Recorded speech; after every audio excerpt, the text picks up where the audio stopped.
എല്ലാ പ്രിയപ്പെട്ട സജ്ജനങ്ങൾക്കും അമ്മമാർക്കും നമസ്കാരം. ജൂൺ 6 ശനിയാഴ്ച അതിവിശിഷ്ടമായ ഒരു ഷഷ്ടിയാണ് ആഗതമാകുന്നത്. ഈ ഒരു സമയത്ത് ഞാൻ ഓർക്കുകയാണ്, പലരും പലപ്പോഴായിട്ട് എന്നോടൊരു സംശയം ചോദിച്ചിട്ടുണ്ട്. നമ്മൾ ശുക്ലപക്ഷ ഷഷ്ടിയല്ലേ എടുക്കാറുള്ളൂ, പിന്നെ എന്തിനാണ് കൃഷ്ണപക്ഷ ഷഷ്ടിയും എടുക്കുന്നത്, രണ്ടും കൂടി എടുക്കാൻ പാടുണ്ടോ എന്ന്. ഇതിന് ചെറിയൊരു മറുപടിയായിട്ടാണ് ഞാൻ വന്നിരിക്കുന്നത് കേട്ടോ. അതുപോലെ തന്നെ നമ്മളിൽ പലർക്കും ചില സമയത്ത് ശുക്ലപക്ഷ ഷഷ്ടി എടുക്കാൻ സാധിക്കാറില്ല, എന്തെങ്കിലും സാഹചര്യങ്ങൾ കൊണ്ടൊക്കെ അല്ലേ. അപ്പോഴും നമ്മൾ കമന്റ് ബോക്സിൽ കാണാറുണ്ട്, അടുത്ത ഷഷ്ടി കൃഷ്ണപക്ഷ ഷഷ്ടിയാണ്, ഇതെടുക്കാമോ ഇതിന് പകരമായിട്ട് എന്ന് ധാരാളം സംശയങ്ങൾ മിക്കവാറും വരാറുണ്ട്. നമ്മുടെ ആചാര്യന്മാർ പറയുന്നത് അനുസരിച്ച് രണ്ട് ഷഷ്ടിയും എടുക്കുന്നത് ഭക്തി വർദ്ധിപ്പിക്കും എന്നാണ്. അതായത് വ്രതം എടുക്കാൻ പറ്റുന്നില്ലെങ്കിലും അന്ന് ലളിതമായിട്ടൊന്ന് ഭഗവാന്റെ നാമം ജപിക്കുന്നത് മാത്രം മതി, അത് മാത്രം മതി നമ്മൾക്ക് ആ ദിവസത്തെ ഒരു അനുഗ്രഹം ലഭിക്കാൻ വേണ്ടിയിട്ട് എന്നതാണ്. നിങ്ങൾ അമ്മമാർക്ക് കുട്ടികളുടെ പഠനത്തിനും ആരോഗ്യത്തിനും വേണ്ടി പ്രാർത്ഥിക്കാൻ എപ്പോഴും നല്ലൊരു ദിവസം നോക്കാറുണ്ടല്ലോ. അത്തരത്തിൽ കണക്കാക്കിയാൽ ഒരു മാസത്തിൽ 2 തവണ ഭഗവാന്റെ മുന്നിൽ ഒന്ന് കണ്ണടച്ച് കൈകൂപ്പി ഇരിക്കാൻ കിട്ടുന്നത് ഒരു മഹാഭാഗ്യമാണ് എന്ന് തന്നെ പറയാമല്ലേ. ചില മാസങ്ങളിൽ ജോലി തിരക്കുകൾ, കുട്ടികളുടെ കാര്യങ്ങൾ, വീട്ടുജോലികൾ, ഇങ്ങനെ ഒന്നിനു പുറകെ ഒന്നായി തിരക്കുകൾ വരുമ്പോൾ എല്ലാ വ്രതങ്ങളും നമ്മൾക്ക് അങ്ങനെ എടുക്കാൻ പറ്റിയെന്ന് വരില്ല. അത് വലിയൊരു തെറ്റായിട്ട് കാണേണ്ടതായിട്ടില്ല. ഏത് ഷഷ്ടിയും നമുക്ക് എടുക്കാവുന്നതാണ്. എപ്പോഴും ശുക്ലപക്ഷ ഷഷ്ടി തന്നെ എടുക്കണമെന്ന് യാതൊരു നിർബന്ധവുമില്ല. നിങ്ങൾക്ക് സൗകര്യമുള്ള മാസം, സൗകര്യമുള്ള ഷഷ്ടി, അത് ശുക്ലപക്ഷ ഷഷ്ടി ആയാലും കൃഷ്ണപക്ഷമായാലും തിരഞ്ഞെടുത്ത് ഭഗവാനെ പ്രാർത്ഥിക്കാം എന്നുള്ളതാണ്. ഏത് പക്ഷത്തിലെ ഷഷ്ടി ആണെങ്കിലും സുബ്രഹ്മണ്യ സ്വാമിയുടെ അനുഗ്രഹം ഒരേപോലെ നിങ്ങൾക്ക് ലഭിക്കും എന്നുള്ളതാണ്. നമ്മുടെ മനസ്സാണ് പ്രധാനം. വ്രതമെടുക്കുക എന്നത് ശരീരത്തെ ദണ്ഡിപ്പിക്കലല്ല, പകരം ആ ദിവസം ഭഗവാനെ ഓർക്കുക എന്നതാണ് പ്രധാനം. അതുകൊണ്ട് അന്നേ ദിവസം വ്രതമെടുക്കാൻ പറ്റിയില്ലെങ്കിലും ഭഗവാന്റെ മുൻപിൽ ഒരു ദീപം തെളിയിച്ച് ഒരു മന്ത്രം ജപിച്ചാൽ പോലും നമ്മൾക്ക് ഭഗവാന്റെ ആ ഒരു അനുഗ്രഹം വ്രതത്തിന്റെ ഫലം പോലെ തന്നെ കിട്ടും എന്നാണ് പറയുന്നത്. ഞാൻ പറഞ്ഞതുപോലെ പലരും പല സമയത്തായിട്ടും ചോദിക്കാറുണ്ട്, എനിക്ക് എല്ലാ മാസവും എല്ലാ വ്രതങ്ങളും, ഷഷ്ടി മാത്രമല്ല മറ്റുള്ള വ്രതങ്ങളാണെങ്കിലും എടുക്കാൻ പറ്റുന്നില്ല, ഭഗവാൻ കോപിക്കുമോ എന്ന് ചോദിക്കാറുണ്ട്. ദൈവം നമ്മളിലെ സ്നേഹം മാത്രമാണ് നോക്കുന്നത്, നമ്മൾ എടുക്കുന്ന വ്രതത്തിന്റെ എണ്ണമല്ല എന്നാണ് അമ്മമാർ ഈ ഒരു സമയത്ത് മനസ്സിലാക്കേണ്ടത്. ജീവിതത്തിലെ തിരക്കുകൾക്കിടയിൽ നമ്മൾ ഓരോരുത്തരും അനുഭവിക്കുന്ന ഒരു കുറ്റബോധമുണ്ട്. ഈ മാസം വ്രതം എടുക്കാൻ പറ്റിയില്ലല്ലോ, ഭഗവാന് ദേഷ്യം കാണുമോ എന്നൊക്കെ. നിങ്ങൾ അമ്മമാർക്ക് മക്കളുടെയും കുടുംബത്തിന്റെയും കാര്യങ്ങൾ നോക്കുന്നതിനിടയിൽ പലപ്പോഴും സ്വന്തം പ്രാർത്ഥനകൾക്ക് ചിലപ്പോൾ സമയം കിട്ടാറില്ല. പക്ഷെ ഇന്ന് ഞാൻ നിങ്ങളോട് സംസാരിക്കുന്നത് ഭഗവാൻ സുബ്രഹ്മണ്യ സ്വാമിയെ കുറിച്ചാണ്.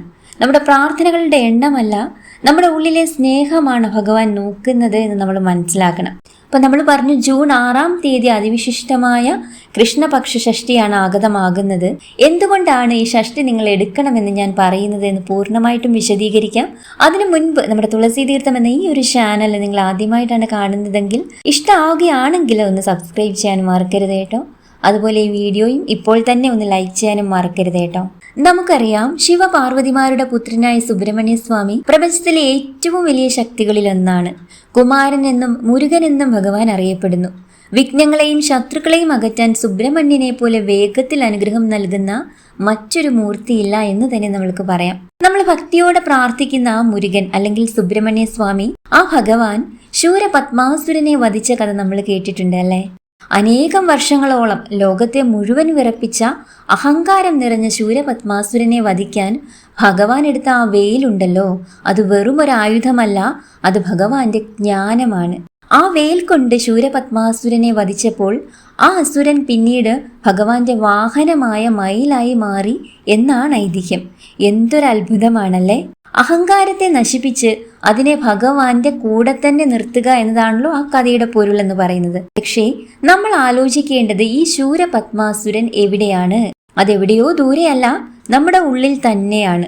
നിങ്ങൾ അമ്മമാർക്ക് മക്കളോടുള്ള ദേഷ്യം, ജീവിതത്തോടുള്ള പരാതി, ചെറിയ കാര്യങ്ങൾക്ക് വരുന്ന സങ്കടം, മറ്റുള്ളവരോടുള്ള അസൂയ, അനാവശ്യമായ അഹങ്കാരം, ഇതൊക്കെ തന്നെയല്ലേ നമ്മളിലെ ചെറിയ ചെറിയ അസുരന്മാർ എന്ന് പറയുന്നത്. ഈ ഷഷ്ടിവ്രതം എടുക്കുമ്പോൾ നമ്മൾ സുബ്രഹ്മണ്യ സ്വാമിയോട് പ്രാർത്ഥിക്കേണ്ടത്, ഈ അസുരന്മാരെ എന്റെ ഉള്ളിൽ നിന്നും അങ്ങ് അകറ്റണമേ എന്ന് തന്നെയാണ്. നമ്മുടെ മനസ്സിനെ ശുദ്ധീകരിക്കാൻ, നമ്മളിലെ നെഗറ്റീവ് ചിന്തകളെ ഒരു വേൽ പോലെ മുറിച്ചു കളയാൻ മുരുക ഭഗവാനോട് നമുക്ക് ഈ ഷഷ്ടി നാളിൽ പ്രാർത്ഥിക്കാവുന്നതാണ്. അതുകൊണ്ട് ഷഷ്ടിവ്രതം എന്നാൽ വെറും ഒരു വിശപ്പടക്കലല്ല, നമ്മുടെ ഉള്ളിലെ അഹങ്കാരത്തെയും ദേഷ്യത്തെയും ഭഗവാന്റെ മുന്നിൽ സമർപ്പിച്ച് മനസ്സിലൊരു പുതിയ വെളിച്ചം നിറയ്ക്കുന്ന പ്രക്രിയയാണ്. ആ ഒരു ഭക്തിയോടെ നമുക്ക് ഈ ഷഷ്ടി ദിനം ഭഗവാനെ വിളിക്കാവുന്നതാണ്. ഈ വ്രതം എങ്ങനെയാണ് എടുക്കേണ്ടതെന്ന് നമ്മൾക്ക് എല്ലാവർക്കും അറിയാം. വ്രതത്തിന്റെ തലേ ദിവസം, അതായത് ജൂൺ 5 വെള്ളിയാഴ്ച നമ്മൾ ഒരിക്കലായിരിക്കണം അതായത് ഒരു നേരം മാത്രം നമ്മൾ അരിയാഹാരം കഴിക്കാൻ പാടുള്ളൂ. അന്ന് പൂർണ്ണമായിട്ടും നോൺ വെജ് ഒഴിവാക്കേണ്ടതുണ്ട്. നാവിലും മനസ്സിലും നിറയെ സുബ്രഹ്മണ്യ സ്വാമിയുടെ നിങ്ങൾക്കറിയുന്ന നാമങ്ങളെല്ലാം നിറയണം. അന്നേ ദിവസം പൂർണ്ണമായിട്ടും ലഘുഭക്ഷണം കഴിക്കാൻ ശ്രദ്ധിക്കുക. രാത്രിയിൽ പഴവർഗ്ഗങ്ങൾ എന്തെങ്കിലും കഴിച്ചാൽ മതിയാവും. പൂർണ്ണമായ ബ്രഹ്മചര്യത്തോടെ അന്ന് കിടന്നുറങ്ങാൻ നിങ്ങളൊന്ന് ശ്രദ്ധിക്കുക. പിറ്റേ ദിവസം, അതായത് നമ്മുടെ ഷഷ്ടി ദിവസം ജൂൺ 6 ശനിയാഴ്ച അതിരാവിലെ ബ്രാഹ്മ മുഹൂർത്തത്തിൽ എഴുന്നേറ്റ് കുളിച്ച് ശുദ്ധിയായിട്ട് ഭഗവാന്റെ മുൻപിലെത്തുക. അതായത് നമ്മുടെ പൂജാമുറിയിൽ നമ്മൾ നിലവിളക്ക് കൊളുത്തുന്നത് എവിടെയാണോ അതിന്റെ മുൻപിലെത്തുക. ഭഗവാന്റെ പാതാരവിന്ദങ്ങളിൽ, ഭഗവാന്റെ ഫോട്ടോ ഉണ്ടാവുമല്ലോ നമ്മുടെ വീടുകളിലൊക്കെ, സുബ്രഹ്മണ്യ സ്വാമിയുടെ ഭഗവാന്റെ പാതാരവിന്ദങ്ങളിൽ നമ്മുടെ വീട്ടിൽ എന്തൊക്കെ പുഷ്പങ്ങളുണ്ടോ അതെല്ലാം സമർപ്പിക്കാവുന്നതാണ്. ചുവന്ന പൂക്കളോ മുല്ലപ്പൂക്കളോ ഒക്കെ ഉണ്ടെങ്കിൽ ഭഗവാൻ ഏറ്റവും പ്രിയപ്പെട്ടതാണ്, അതൊക്കെ സമർപ്പിക്കാം. ഇല്ലാച്ചാലും എന്ത് പുഷ്പങ്ങളാണോ നമ്മുടെ വീട്ടിലുള്ളത് അതെല്ലാം ഭഗവാന്റെ പാതാരവിന്ദങ്ങളിൽ സമർപ്പിക്കുക. സാധാരണ പോലെ നമ്മൾക്ക് നിലവിളക്ക് കൊളുത്താവുന്നതാണ്. കൂടാതെ ഭഗവാന് വേണ്ടി പ്രത്യേകമായിട്ട് ഒരു ചെറിയ ചിരാതിൽ കുറച്ച് നെയ്യ് ഒഴിച്ച് ഒരു നെയ്യ് വിളക്ക് സമർപ്പിക്കുന്നതും ഏറ്റവും ഐശ്വര്യമാണ്. ഈ നെയ്യില്ലാച്ചാലും സാരയില്ല, നമ്മൾ സാധാരണ എങ്ങനെയാണോ നിലവിളക്ക് കൊളുത്തുന്നത് അതേപോലെ കൊളുത്തിയാൽ മതിയാവും കേട്ടോ. എന്നിട്ട് നമ്മുടെ സങ്കടങ്ങളും ആവശ്യങ്ങളും എല്ലാം ഭഗവാന്റെ പാതാരവിന്ദങ്ങളിൽ അർപ്പിക്കുക. ഭഗവാനോട് ഈ ഒരു സമയത്ത് നമ്മൾക്ക് നടന്നു കിട്ടേണ്ട എന്തെങ്കിലും ഒരു ആഗ്രഹം മനസ്സിൽ അതിശക്തമായിട്ട് നിൽക്കുന്നുണ്ടെങ്കിൽ അത് ഭഗവാന്റെ മുൻപിൽ നിറ കണ്ണുകളോടെ കൈകൂപ്പി അങ്ങോട്ട് സമർപ്പിക്കുക. ഭഗവാനെ, ഈ ഒരു ഷഷ്ടിവ്രതം അതിൻ്റെ പൂർണ്ണതയിൽ ഞാൻ എടുത്തേക്കാം, എനിക്ക് കഴിയുന്ന ഷഷ്ടിവ്രതങ്ങളെല്ലാം തന്നെ ഞാൻ എടുത്തേക്കാം, എൻ്റെ ഈ ഒരു ആഗ്രഹം അവിടുന്ന് കൈവടിയരുതേ എന്ന് പറഞ്ഞുകൊണ്ട് ഭഗവാന്റെ പാതാരവിന്ദങ്ങൾ ആ ഒരു ആഗ്രഹം സമർപ്പിക്കാം. ഇനി ഒരാഗ്രഹം മാത്രമല്ലാവും, കുറേ ആഗ്രഹങ്ങൾ ഉണ്ടാവും, കുറേ സങ്കടങ്ങൾ ഉണ്ടാവും, കുറേ ആവശ്യങ്ങൾ ഉണ്ടാവും അമ്മമാരുടെ മനസ്സിലല്ലേ. എന്ത് തന്നെയായാലും, കുടുംബത്തെ ചൊല്ലിയാണെങ്കിലും മക്കളെ ചൊല്ലിയാണെങ്കിലും മക്കളുടെ പഠനത്തെ ചൊല്ലിയാണെങ്കിലും തൊഴിൽപരമായ തടസ്സങ്ങളെ ചൊല്ലിയാണെങ്കിലും ഇനിയും സൽസന്താന ഭാഗ്യം മക്കൾക്ക് ലഭിക്കുന്നതിന് വേണ്ടി വിഷമിക്കുന്ന ധാരാളം അമ്മമാരുണ്ട്. തീർച്ചയായിട്ടും അങ്ങനെ ആഗ്രഹിക്കുന്ന ഒരുപാട് മനസ്സുകളും ഉണ്ടാവും അല്ലേ. ഉറപ്പായിട്ടും ഓരോ ഷഷ്ടിവ്രതങ്ങളും ഭഗവാനെ നമ്മൾക്ക് സൽസന്താന ഭാഗ്യം നൽകാനുള്ള അത്രയും അനുഗ്രഹം ജീവിതത്തോട് ചേർത്ത് തരുന്നതാണ്.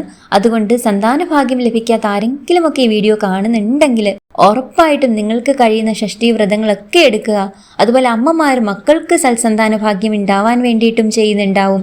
ഉറപ്പായിട്ടും ഓരോ ഷഷ്ടിവ്രതങ്ങളും നിങ്ങൾ എടുക്കുന്നതിലൂടെ അത്രയും അനുഗ്രഹം ജീവിതത്തോട് ചേർത്ത് കിട്ടുകയാണ്. തീർച്ചയായിട്ടും സൽസന്താന ഭാഗ്യം എത്രയും വേഗം തന്നെ മക്കൾക്ക് ഉണ്ടാവുന്നതാണ്.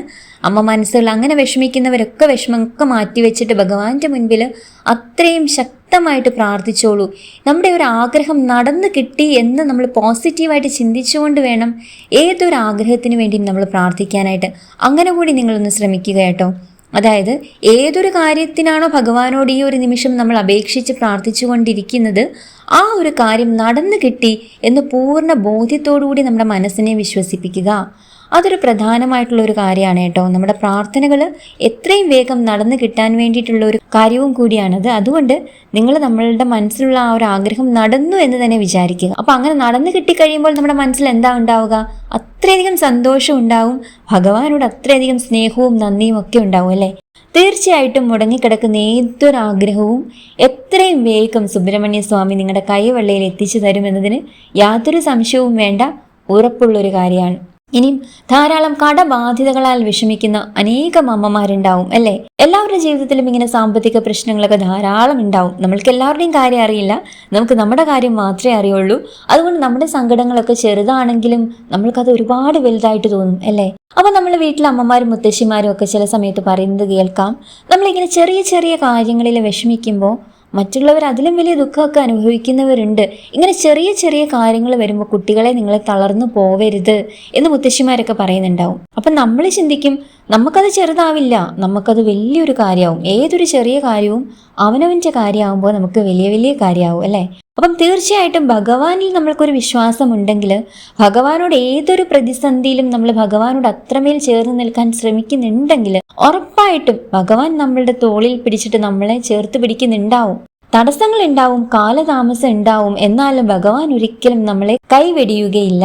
ആ ഒരു വിശ്വാസമാണ് നമ്മൾക്ക് എപ്പോഴും ജീവിതത്തിൽ ചോർന്നു പോകാതെ ചേർത്ത് പിടിക്കേണ്ടതായിട്ടുള്ളത്. അപ്പൊ ആ ഒരു സമയത്ത് അത്രയും വിശ്വാസം ഭഗവാനോടുണ്ട്, നമ്മൾ അത്രയും പ്രാർത്ഥന ഭഗവാനോട് നടത്തുന്നുണ്ടെങ്കിൽ കാലതാമസം വന്നാലും ഏതൊരു ആഗ്രഹവും ഏതൊരു സാമ്പത്തിക മോശമായ സ്ഥിതിയിൽ കൂടി നമ്മളിപ്പോൾ കടന്നു പോകുന്നുവെങ്കിലും അതെല്ലാം മാറിയിട്ട് പരിപൂർണമായിട്ടുള്ള ഒരു ഐശ്വര്യം നമ്മുടെ ജീവിതത്തിൽ വന്നു ചേരും.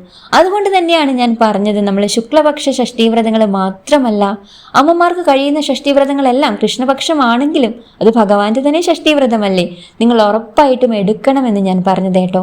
അപ്പോൾ നമ്മളങ്ങനെ മുടങ്ങാതെ ഈ മാസത്തിൽ വരുന്ന 2 ഷഷ്ഠീവ്രതങ്ങളും എടുത്താൽ ഭഗവാന്റെ അനുഗ്രഹം അത്രയും നമ്മുടെ ജീവിതത്തോട് ചേർന്ന് കിട്ടാൻ പോകുന്നത്.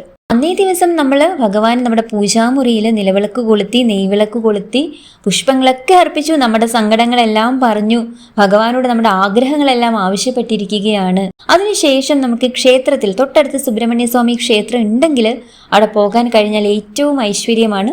അവിടെ നമ്മൾ അന്നേ ദിവസം തീർച്ചയായിട്ടും കൃഷ്ണപക്ഷ ഷഷ്ഠീവ്രത ദിവസങ്ങളിലും ക്ഷേത്രത്തിൽ പൂജകളൊക്കെ ഉണ്ട് കേട്ടോ. അതും പലർക്കും സംശയമുണ്ട്, ശുക്ലപക്ഷ ഷഷ്ഠിയുടെ പോലെ അങ്ങനെ പൂജകളൊക്കെ ഉണ്ടോയെന്ന്. പൂജകളൊക്കെ ഉണ്ട്, പക്ഷേ ശുക്ലപക്ഷ ഷഷ്ഠിയുടെ അത്രയും ദിവസത്തെ തിരക്ക് ഉണ്ടാവില്ല ക്ഷേത്രത്തിൽ.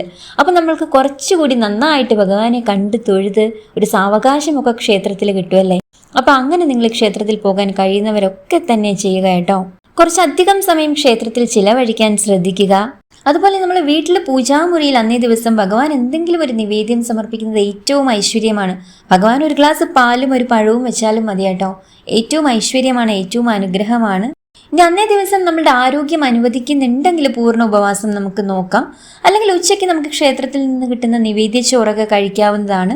ചിലരത് ഉച്ചയ്ക്ക് കഴിക്കാതെ സന്ധ്യയ്ക്ക് കഴിക്കുന്നവരുണ്ട്. നിങ്ങൾ എങ്ങനെയാണോ ശീലിച്ചു പോരുന്നത് അതിനനുസരിച്ച് നമ്മൾക്ക് ചെയ്യാവുന്നതാണ് കേട്ടോ. ഞാൻ എപ്പോഴും പറയുന്നത് പോലെ നമ്മുടെ ആരോഗ്യസ്ഥിതിയും സാഹചര്യവും ഒക്കെ അനുസരിച്ചിട്ട് വേണം നിങ്ങൾ എല്ലായ്പ്പോഴും വ്രതസമയത്തെ ആഹാരക്രമങ്ങൾ ചിട്ടപ്പെടുത്താനായിട്ട്.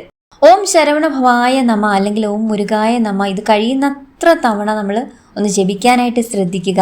പ്രിയപ്പെട്ട അമ്മമാരെ, നിങ്ങളൊരു കാര്യം മനസ്സിലാക്കണം, ഷഷ്ഠീവ്രതം എന്നത് ഒരു നിർബന്ധമല്ല, അതൊരു അവസരമാണ് നമ്മൾ മനസ്സിലാക്കണം.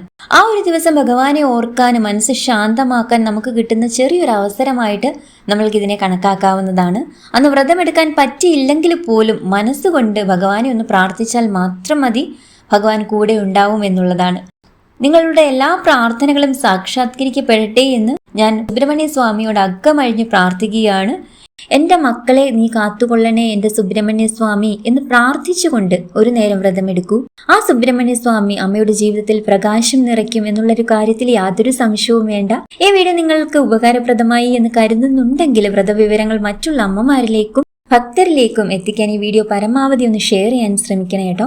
ഭഗവാൻ സുബ്രഹ്മണ്യന്റെ അനുഗ്രഹം എല്ലാവരുടെ മേലും ജീവിതത്തിൽ ചേർന്നുണ്ടാവട്ടെ എന്ന് ഞാൻ ആത്മാർത്ഥമായി പ്രാർത്ഥിക്കുകയാണ്.